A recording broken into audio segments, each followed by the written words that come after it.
بسم اللہ الرحمن الرحیم۔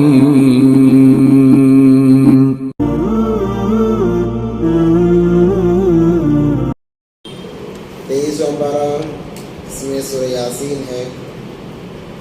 سورہ یاسین کی بہت فضیلت ہے۔ نبی پاک صلی اللہ علیہ وسلم نے فرمایا ہر چیز کا ایک دل ہوا کرتا ہے، سورہ یاسین قرآن کا دل ہے۔ اور نبی پاک صلی اللہ علیہ وسلم کا فرمان ہے کہ سورہ یاسین کو اپنے مردوں کے پاس پڑھا کرو۔ جو انسان سکرات کے عالم میں ہو، اس کے پاس اگر زور زور سے سورہ یاسین پڑھا جاتا ہے تو اللہ تبارک و تعالیٰ موت کی سختی کو اسے دور فرما دیتے ہیں، کیونکہ مرنے والا بڑی تکلیف میں ہوتا ہے اور سورہ یاسین اس کے لیے راحت کا کام دیتا ہے۔ آج کل دیکھنے میں آتا ہے کہ مرنے والا تو سکرات کے عالم میں مبتلا ہے، اس کے پاس شور شرابہ کیا جاتا ہے، رویا جاتا ہے، جو کہ اس کے لیے اور تکلیف کا ذریعہ بنتا ہے۔ اس لیے مرنے والے کے پاس سورہ یاسین پڑھا جائے، جس کی وجہ سے اس کی روح آسانی سے نکلے، روح نکلنے میں آسانی ہو۔ حدیث میں آتا ہے کہ سورہ یاسین جس مقصد کے لیے پڑھا جاتا ہے، اللہ تبارک و تعالیٰ انسان کو اس مقصد میں کامیابی عطا فرما دیتے ہیں۔ بھوکا اگر پیٹ بھرنے کے لیے پڑھے تو وہ سیراب ہو جاتا ہے۔ کوئی جنگل میں راستہ گم ہو گیا، یعنی کوئی کھو گیا، راستے کے لیے پڑھتا ہے، اللہ تبارک و تعالیٰ اسے راستہ بتا دیتے ہیں۔ جس مقصد کے لیے بھی سورہ یاسین پڑھا جائے، اللہ تبارک و تعالیٰ اس مقصد میں اسے کامیابی عطا فرماتے ہیں۔ اور اس کے اندر ایک آیت ہے وَجَعَلْنَا مِن بَيْنِ أَيْدِيهِمْ سَدًّا وَمِنْ خَلْفِهِمْ سَدًّا فَأَغْشَيْنَاهُمْ فَهُمْ لَا يُبْصِرُونَ۔ جو انسان سچے دل کے ساتھ میں اس آیت کو پڑھ کر کہیں نکلتا ہے تو اللہ تبارک و تعالیٰ ظالم کی نظروں سے اسے محفوظ رکھتے ہیں، کیونکہ حالات سازگار نہیں ہیں، حالات پیچیدہ چل رہے ہیں۔ اس لیے ہر انسان کو چاہیے کہ جب گھر سے نکلے اس آیت کو پڑھ کر نکلے، جس کی وجہ سے شریروں کی شرارت سے وہ انسان محفوظ رہے گا۔ اللہ تبارک و تعالیٰ فرشتوں کے ذریعے سے اس کی حفاظت کریں گے۔ اور اسی طرح حدیث مبارکہ کے اندر آتا ہے کہ جو انسان صبح ایک مرتبہ سورہ یاسین پڑھ لے، شام تک اللہ کے حفظ و امان میں رہتا ہے، اور جو شام کو پڑھ لے صبح تک اللہ کے حفظ و امان میں رہتا ہے۔ اس درمیان اگر اسے موت آ جائے، مر جائے، اللہ تبارک و تعالیٰ اسے سیدھا جنت میں داخل فرما دیتے ہیں۔ جنت میں جانے کے لیے کوئی چیز اسے مانع نہیں بنتی۔ اور اسی طرح احادیث میں آتا ہے کہ جو انسان جمعے کے دن اپنے مرحوم والدین کی قبر کے پاس جا کر سورہ یاسین پڑھتا ہے، ہر حرف کے بدلے اللہ تبارک و تعالیٰ انہیں ایک ایک نیکی عطا فرماتے ہیں اور ایک ایک گناہ معاف کرتے ہیں، اور پڑھنے والے کی مغفرت ہو جاتی ہے۔ جس کے لیے پڑھا گیا یعنی والدین، ان کی بھی اللہ تبارک و تعالیٰ مغفرت فرما دیتے ہیں۔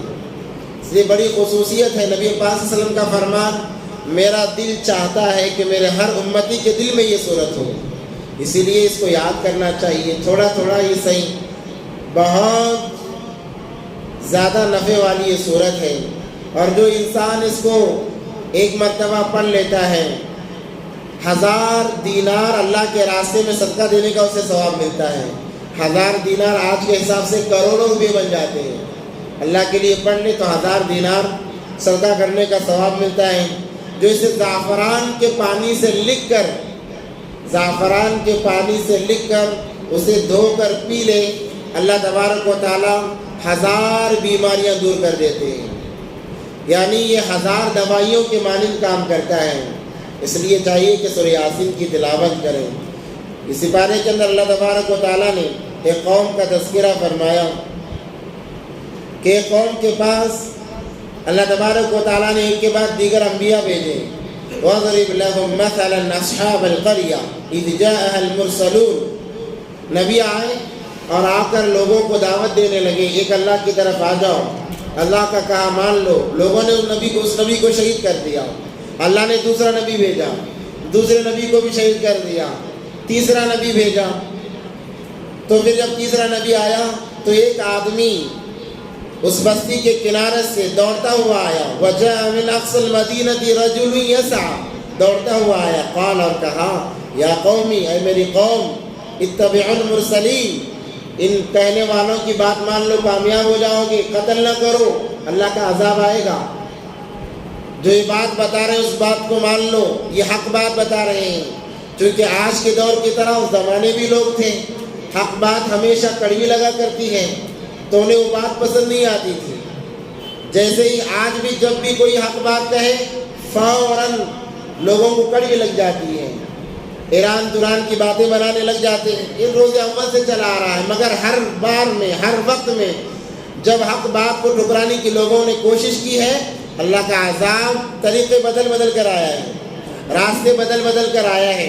اس کی وضاحت اس کے اندر, اتبعوا من لا يسألكم اجرا وهم مهتدون, ان لوگوں کی بات مانو جو تم سے پیسہ نہیں مانگتے. آج جو دین کی بات بتا رہے پیسہ نہیں مانگتے. جماعت جاتی ہے, کیا کہتے ہیں, پیسہ مانگتی ہے. کہتے ہیں کہ بھائی آ جاؤ, نماز پڑھ لو, کامیاب ہو جاؤ گے. جماعت والے وہی کام کرتے ہیں. علماء کیا کرتے ہیں, حق بات بتائیں, پیسہ نہیں مانگتے تمہارے سے, حق بات سن لو, کامیاب ہو جاؤ گے. مگر لوگوں نے اسے بھی مار دیا.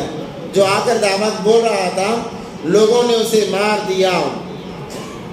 اب وہ شہید ہو گیا. اللہ تبارک و تعالیٰ نے جیسے ہی وہ شہید ہوا ہے, قیل ادخل الجنہ, اللہ نے کہا چل جا, جنت میں چلا جا. تیرا بدلہ یہی ہے. حق بولتے بولتے جو مر جائے بغیر حساب کتاب کے اللہ اسے جنت دے دیتے ہیں. جب وہ جنت میں داخل ہوا تو کہنے لگا, یا لیت قومی یعلمون, اے میری قوم, اے میری قوم, اگر تم جان لیتی کہ مجھے اللہ نے کیا مقام دیا ہے, کاش کہ میں تمہیں بتا پاتا. بعض کتابوں میں ہے, اس نے کہا یا اللہ نے پوچھا تمہیں کیا چاہیے, تو اس نے کہا یا اللہ اتنی تو نے مجھے نعمتیں دی ہیں, ایک بات کہنے کی وجہ سے مجھے زندگی دے تاکہ میں جا کر اپنے قوم کو بتا سکوں. اللہ نے کہا میرے قاعدے کے ضابطے کے خلاف ہے, زندگی تو نہیں مل سکتی, ہاں مگر جو تیری تمنا ہے میں اسے قرآن میں شامل کروں گا. قیامت تک آنے والا انسان تیرے تذکرے کو پڑھتا رہے گا اور ہدایت پاتا رہے گا. حبیب نجاری اس کا نام تھا. اس نے کہا قال یا لیت قومی یعلمون بما غفر لی ربی وجعلنی من المکرمین, کہ اللہ نے میرے ساتھ کیسا معاملہ کیا ہے, کاش کہ میں بتا پاتا. اللہ نے اس کی آنکھ کو اس کے اندر رکھا ہے اور لوگوں کے لیے وارننگ دے دی, اعلان کر دیا کہ جو حق بات پر جمع رہا, حق بات بولتے بولتے مر گیا, اللہ تبارک و تعالیٰ بغیر حساب کتاب کے جنت میں داخل کریں گے. اس کے بعد اللہ نے کہا شیطان کی اتباع نہ کرنا, شیطان کی پیروی نہ کرنا, وہ تمہارا کھلا ہوا دشمن ہے. اللہ فرمائے الم اعہد الیکم, کل قیامت کے دن اللہ کہیں گے اے آدم کی اولاد, کیا میں تم سے وعدہ نہیں لیا تھا اللہ تعبدوا الشیطان, کہ شیطان کی پیروی نہ کرنا, انہ لکم عدو مبین, وہ تمہارا کھلا ہوا دشمن ہے. وان اعبدونی ھذا صراط مستقیم, وہ تمہیں سیدھے راستے سے ہٹانے کا کام کرتا ہے. وَلَقَدْ أَضَلَّ مِنْكُمْ جِبِلًّا كَثِيرًا أَفَلَمْ تَكُونُوا تَعْقِلُونَ هَذِهِ جَهَنَّمُ الَّتِي كُنْتُمْ تُوعَدُونَ, آج یہ جہنم ہے, اس کا مزہ چکھو. تم نے انکار کیا, شیطان کی پیروی کی, اپنی من مانی میں, اپنے آپ کو بڑائی, اپنے آپ کی بڑائی جتانے میں, اپنے آپ کو بڑا ثابت کرنے میں, اپنی بات منوانے میں تم نے شیطان کی پیروی کی ہے. آج بھی بہت سارے لوگ جو اپنی بات کو منوانے کے لیے کسی بھی حد تک جا سکتے ہیں, وہ شیطان کے بھائی ہیں, بلکہ شیطان کے دوست ہیں, جو اپنی بات منوانے کے لیے تمام حدیں پار کر دیتے. وہ سوچتے میں دین پر ہوں, ان کی یہ غلط فہمی ہے, وہ دین پر نہیں ہے, دین کا دھوکہ انہیں لگا ہوا ہے کہ میں میری بات منوانے کے لیے کسی بھی حد تک جا رہا ہوں. عجیب بات ہے. اللہ ہم تمام کی حفاظت فرمائے. اس وقت میں لوگ کہیں گے اے اللہ میں نے ایسا نہیں کیا, میں نے ویسا نہیں کیا, بہانے بازی بنائیں گے. اللہ فرمائیں گے الیوم نختم علی افواہہم, بند کرو اس کے منہ کو, تالا لگاؤ اس کے منہ پر. یہ بہت بک بک کرتا ہے, اب اس کی زبان سے بات نہیں سنی جائے گی, تالا لگا دیا جائے گا. وتکلمنا ایدیہم وتشہد ارجلہم بما کانوا یکسبون, اب اعضا گواہی دیں گے, پوچھا جائے گا ہاتھ گواہی دو, کان گواہی دو, سب سے پہلے ہمارے پاؤں کی ران گواہی دے گی. اللہ بڑا کمبخت تھا, یا اللہ اپنا منوانے کے لیے اللہ اس نے کسی کو نہیں چھوڑا, کسی کو نہیں بخشا ہے. یا اللہ اس کو سزا دے. جب تمام اعضا گواہی دیں گے اب اس کا منہ کھولا جائے گا, وہ کہے اے کمبخت, آزا میں نے تمہارے لیے اتنا سب کچھ کیا، آج تم میرے خلاف گواہی دے رہے ہو۔ وہ کہیں گے تو نے ہمارے لیے کچھ نہیں کیا بلکہ اپنے آپ کو خوش رکھنے کے لیے سب کیا ہے، آج تیری وجہ سے ہم بھی پریشانی میں ہیں۔ یہ دعا کریں اللہ تبارک و تعالی ہم تمام کو باتوں پر عمل کی توفیق عطا فرمائے اور حق گو بن کر زندگی گزارنے کی توفیق عطا فرمائے۔ اللہ کو مان کر رسول اللہ صلی اللہ علیہ وسلم کی سنتوں کو زندہ کرتے ہوئے زندگی گزارنے کی اللہ ہم تمام کو توفیق عطا فرمائے۔ وآخر دعوانا الحمد